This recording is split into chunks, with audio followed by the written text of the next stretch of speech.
Kita-kita kung gaano kadikit kasi pare silang muntik ng kalunod.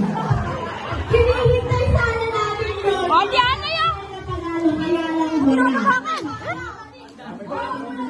Dito, ito po. Diyan lang po kayo, candidate number 4 and candidate number 2. Hintayin lang po natin ang desisyon ng ating mga judges. Medyo mahirap po dahil dikit na dikit ang kanilang laban. Mas madikit pa sa Shugulu.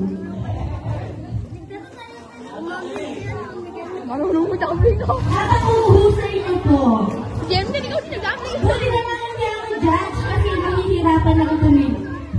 Ako, tinaas ko lang. Mga nagsilibo na.